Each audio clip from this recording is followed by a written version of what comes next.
Hello and welcome to all my subscribers. और जिससे subscribe नहीं किया फटाफट सब्सक्राइब कर दो, क्योंकि आज मैं आप लोगों को सुनाने वाले एक बहुत ही interesting story, nationalism in India.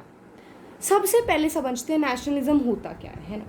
क्या होता है कि एक ऐसी फीलिंग जिसमें हर किसी के लिए अपने देश के प्रति बहुत ही प्यार और सम्मान होता है, उसको हम बोलते हैं नेशनलिज्म। यानी कि जब सिटीजन्स अपने कंट्री के लिए बहुत ज़्यादा रिस्पेक्ट करें और उसको लव करें, तो वो उसको टर्म देते हैं हम नेशनलिज्म। ठीक है, अब ये हुआ कैसे? नेशनलिज्म सिर्फ इसी टाइम पे क्यों स्टार्ट हुआ? भाई ब्रिटिश रूल तो इतने टाइम से चल रहा था, इसी टाइम पे ऐसा क्या हुआ?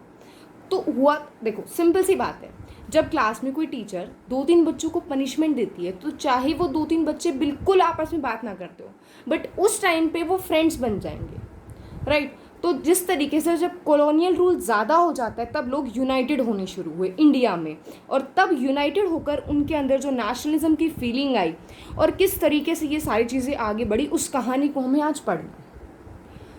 ये बात है वर्ल्ड वॉर 1 की, 1914-18 की बात है। उस टाइम पे क्या होता है कि ब्रिटिश आर्मी भी लड़ाई में पार्टिसिपेट करती है, मैं भी लड़ूंगा मैं भी लड़ूंगा।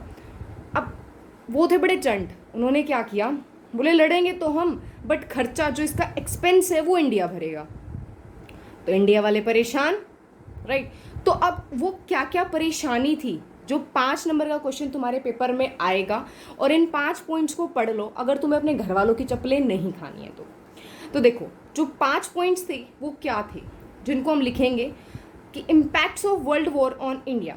ठीक है भाई, इंडिया पे क्या इम्पैक्ट पड़े, क्या उसका प्रभाव पड़ा। देखो, जब भी लड़ाई होती है तो लड़ाई में जितना भी डिफेंस होता है उसका खर्चा बढ़ गया। अब कहा कि उसका पैसा कौन भरेगा? इंडिया भरेगा। तो इंडिया कैसे भरेगा? यहाँ पे क्या शुरू कर दिया? इनकम टैक्स शुरू कर दिया, भाई इनकम टैक्स दो। और उसके साथ साथ जो टैक्स ऑलरेडी पे कर रहे थे उसको भी बढ़ा दिया, बड़ी परेशानी। इसके बाद क्या हुआ कि जितने भी प्राइसेस थे वो सारी की सारी चीज़ों के इस टाइम पीरियड में डबल कर दिए गए। तो आम आदमी तो बड़ा परेशान, उसको तो बेचारे जूस की तरह निचोड़े जा रहे हैं। दूसरा, यहाँ पर भी ब्रिटिश आर्मी नहीं मानी, उन्होंने कहा भाई गाँव में ना अच्छे खासे तगड़े तगड़े बच्चे हैं, इनको अपनी फ़ौज में भर्ती करो, चलो लेके चलो। तो इसको उन्होंने ज़बरदस्ती जब भर्ती करवाई, यानी कि ज़बरन उनको फ़ौज में डाला गया, यानी कि फोर्स्ड रिक्रूटमेंट जब किया गया, तो लोग बड़े परेशान हो गए। अब तो गुस्से में आग बबूला हो रहे थे, भाई क्या बात है, हमारे बच्चों को आर्मी भी मरवाने के लिए लेके जा रहे हो। फिर उसी के साथ साथ क्या हुआ, क्रॉप फेलियर हो गया, यानी कि जो फसल है वो नहीं उगी अच्छे से, ड्रॉट की कंडीशंस आ गई, सूखा पड़ गया, फसल नहीं हुई, तो खाने पीने की कमी पड़ गई, और बड़ी दिक्कत। दूसरा, यहाँ पे एक बीमारी फैली, महामारी फैली, उसका नाम था इन्फ्लुएंजा, और 12 से 13 मिलियन लोग मारे गए, यानी कि लगभग 1.2 से 1.3 करोड़ लोग मारे गए। तो ये थे हमारे इम्पैक्ट्स कि क्या क्या वर्ल्ड वॉर पे हुए। तो लोगों ने सोचा भाई ठीक है, चलो कोई नहीं, कुछ सालों की बात है, कुछ सालों बाद ठीक हो जाएगा, लेकिन ऐसा नहीं हुआ। और यहाँ से शुरुआत हुई एक नए लीडर की। ठीक है, क्योंकि देखा जाता है ना कि जब ज़्यादा मुसीबतें आती हैं तो उस टाइम पे कोई ना कोई लीडर उभर कर आता है। तो ऐसा ही एक लीडर आया, महात्मा गांधी। उन्होंने शायद साउथ अफ्रीका से आए और कहा कि आई एम बैक। तो अब वो अपने साथ कुछ नई चीज़ें लेकर आए, और वो नई चीज़ क्या लेकर आए? सत्याग्रह। इसका मतलब क्या था? सत्य के लिए आग्रह, रिक्वेस्ट करना। तो सत्याग्रह था क्या? सत्याग्रह था एक मास एजिटेशन का तरीका, जिसमें आप नॉन वायलेंस का यूज़ करते हुए ट्रुथ को अचीव करोगे। भाई हमें लड़ाई झगड़ा नहीं करना है, हमारी बात सच है और हमें हमारे राइट्स दो, बात खत्म। गांधी जी ने इतना बोला, बट अंग्रेज थोड़ी ना मानने वाले थे। तो गांधी जी ने क्या किया, ले गए लाठी, अब देखते किस किस को कैसे कैसे मारा। यानी कि आज के टर्म में जैसे हम बोलते ना धरना, शांति प्रिय धरना, वो धरना गांधी जी ने किया। और अब इसकी शुरुआत कहाँ से हुई? देखो, इसकी शुरुआत हुई 16 से। तुम्हें सिर्फ इतनी सी चीज़ याद रखनी है कि गांधी जी ने 16 लाठियाँ मारी, सपोज करो। तो वो 16 लाठियाँ शुरुआत कहाँ से हुई? 1916 में। अब देखो, ये मैप ना बड़े अच्छे से याद कर लेना, अगर तुम्हें 1 नंबर वो मैप में चाहिए है तो, नहीं चाहिए मत याद करो, स्किप करो आगे चलो। तो देखो 1916 में चंपारण में क्या था, एक प्लांटेशन सिस्टम चल रहा था कि आपको इंडिगो ही उगाना है। तो पीजेंट्स ने कहा ना भाई ना, इससे तो हमारी खेती बिल्कुल ख़राब, ज़मीन ख़राब, तुम तो एक बार फसल लेके चलते बढ़ोगे, हम क्या खाएंगे पिएंगे। ब्रिटिशर्स ने कहा no you have to do it. अब किसान बेचारा बड़े परेशान, तो वो किसके पास गए, गांधी जी के पास गए। और गांधी जी ने 1916 में चंपारण में मूवमेंट किया, चंपारण मूवमेंट। अब यहाँ पे नहीं रुके गांधी जी, उससे अगले साल, मैंने कहा था ना 16 लाठियाँ याद रखनी है, तो 1916 में अगले साल पहुँचे खेड़ा में। खेड़ा गुजरात के अंदर एक विलेज है। वहाँ पे क्या था, क्योंकि हमने पढ़ा क्रॉप फेलियर हो गया था, तो लोगों के पास खाने के लिए नहीं था, तो वहाँ ब्रिटिश सरकार उनसे रिवेन्यू ले रही थी, टैक्स ले रही थी उनकी फसल का। तो उनकी बात भी जायज़ है भाई, कहाँ से दे, जब फसल ही नहीं है तो किस बात का टैक्स, खाने के लिए पैसे नहीं है, तुम हमसे टैक्स मांग रहे हो। तो यहाँ पे फिर सत्याग्रह हुआ। अब गांधी जी और थोड़े आगे चले, अगले साल चलते चलते पहुँच गए, अगले साल चलते चलते पहुँचे अहमदाबाद में, अहमदाबाद गुजरात के अंदर। वहाँ पे किसकी स्ट्राइक थी, कॉटन मिल वर्कर्स की स्ट्राइक में साथ ले लिया। तो ये था हमारा आइडिया ऑफ सत्याग्रह। अब इसी का आगे चलते चलते रूप बढ़ते बढ़ते यहाँ पे 1918 में पहुँचे। सिर्फ 16 लाठियाँ याद रखनी है, सारा चैप्टर एक सीक्वेंस कहानी की तरह तुम्हें याद हो जाएगा। हर साल गांधी जी कुछ न कुछ न्यू ईयर का तोहफा ब्रिटिशर्स को देते रहे। अगला तोहफा क्या, ब्रिटिशर्स ने हमें क्या दिया, रोल्ट एक्ट। देखो रोल्ट एक्ट अब थी क्या, ऐसा क्या हुआ कि इस एक्ट ने सब कुछ बदल दिया। तो हुआ क्या, ये एक ऐसी एक्ट थी जो बड़ी जल्दबाजी में इंपीरियल लेजिस्लेटिव काउंसिल ने पास की, और जितने भी इंडियन मेंबर्स थे उन्होंने एक साथ मिलकर इसका अपोज किया। बट ब्रिटिशर्स तो ठहरे ब्रिटिशर्स, वो कहाँ मानने वाले। अब इससे हुआ क्या कि गवर्नमेंट के पास एक्स्ट्रा पावर आ गई, बहुत ज़्यादा पावर आ गई। किस चीज़ का, कि जितनी भी पॉलिटिकल एक्टिविटीज़ हैं उनको रिप्रेस करने की, मतलब दबाने की, यहीं पे ख़त्म। फिर क्या हुआ, दूसरी इसके पास क्या पावर आई ब्रिटिशर्स के पास, कि जितने भी हमारे पॉलिटिकल प्रिजनर्स हैं, मतलब वो सारे कैदी जिन्होंने ब्रिटिश गवर्नमेंट के खिलाफ कुछ भी करने की सोची, उनको 2 साल के लिए जेल में डाल दिया जाएगा बिना ट्रायल के। अब देखो इसमें 2 टर्म्स आते हैं, डिटेंशन एंड ट्रायल। इनको बड़े अच्छे से समझो। डिटेंशन क्या होता है, सरकार आपको पकड़ रही है, इसलिए नहीं कि आपने कुछ किया है, सिर्फ इसलिए कि क्या पता भाई तू कुछ कर दे, दिस इज डिटेंशन।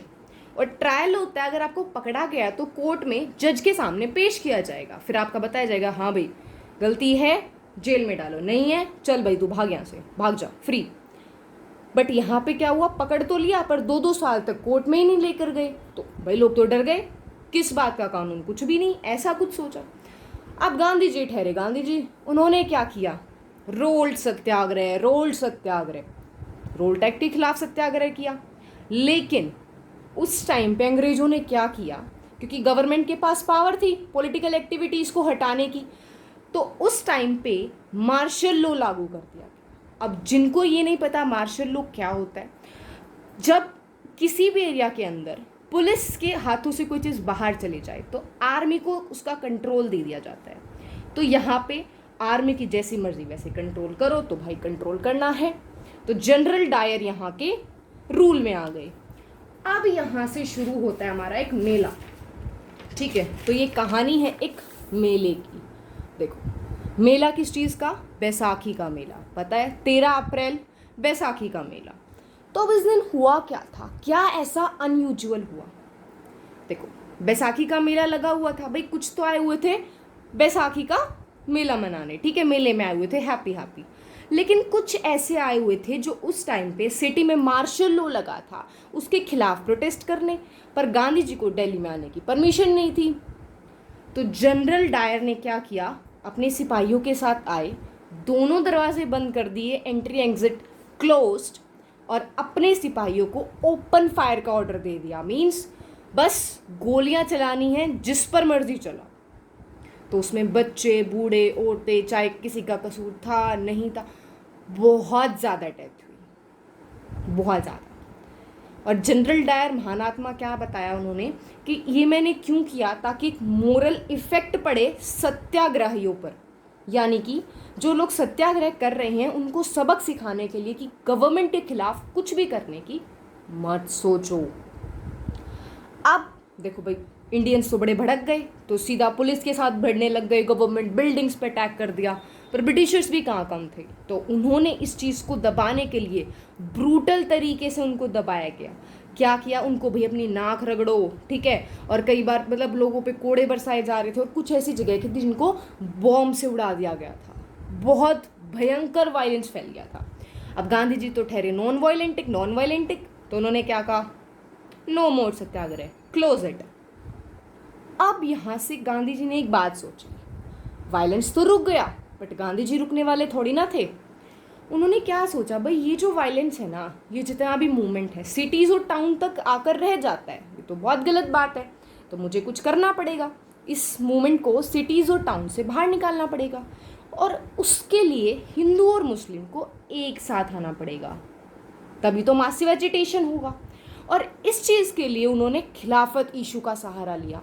अब खिलाफत इशू था क्या, देखो हमारी कहानी कहाँ से शुरू हुई थी, फर्स्ट वर्ल्ड वॉर से।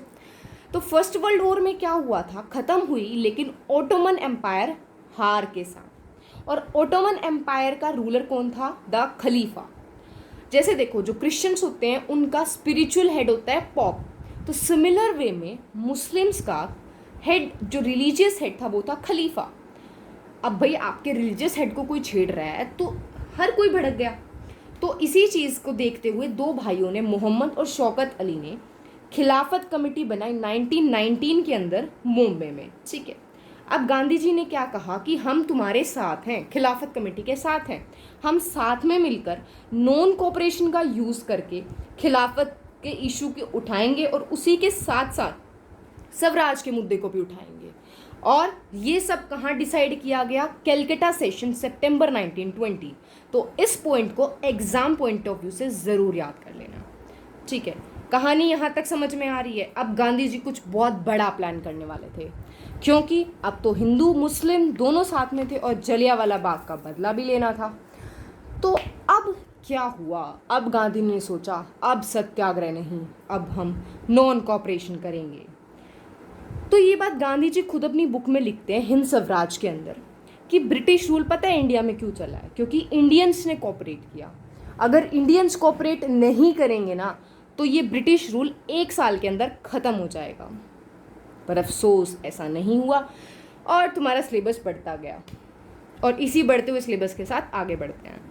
अब गांधी जी ने क्या कहा कि नॉन कोऑपरेशन मूवमेंट ना हम स्टेप बाय स्टेप चलेंगे, हम फोल्डिंग बाय फोल्डिंग खोलेंगे, अपनी जो प्लान्स हैं किसी को लास्ट तक नहीं बताएंगे। तो क्या कहा, पहले तो जो तुम्हें टाइटल्स मिले हैं ना कि तुम्हें बड़ा चढ़ा कर दिखाते हैं, तुम ये हो वो, इंडियंस को उन्होंने ये बात कही उसको छोड़ दो, सर्विसेज को छोड़ देने की, आर्मी में, पुलिस में, कोर्ट्स में, उन सब को छोड़ दो, स्कूल्स को छोड़ दो जो ब्रिटिशर्स के हैं, लेजिस्लेटिव काउंसिल को छोड़ दो, फॉरेन गुड्स का यूज़ करना छोड़ दो, तो देखना ब्रिटिशर्स कैसे भाग जाएंगे।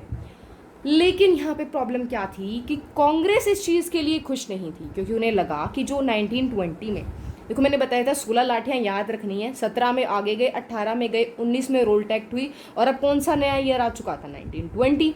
तो अब 1920 में उन्होंने क्या सोचा, भाई जो इलेक्शन होने वाले हैं ना तो उनकी में तो हमें दिक्कत हो जाएगी, और दूसरा उनका ये रीज़न था कि ये वॉयलेंटिक हो जाएगा जैसे सत्याग्रह हुआ था। भाई धीरे धीरे बात चली और आगे गांधी जी ने मनाया, और फाइनली कांग्रेस सेशन जो नागपुर में हुआ 1920 में, उसमें कांग्रेस ने हाँ भर दी। तो 1 साल गांधी जी ने लगाया इसकी तैयारी के लिए, पूरा प्लान बना के, और जनवरी 1921 में Gandhi ji finally non cooperation को लॉन्च किया। अब नॉन कॉपरेशन क्या था, उसके क्या क्या मेथड्स थे, किस तरीके से वो इम्प्लीमेंट हुआ, क्या उसकी लिमिटेशंस थी, वो सभी हम इस चैप्टर के सेकेंड लेक्चर में समझेंगे। तो आई होप आज का पूरा टॉपिक तुम्हें क्लियर है। अगर कोई भी डाउट है इस चैप्टर इतना जो पढ़ा है उसको रिलेटेड, तो do let me in the comment section and please subscribe my channel.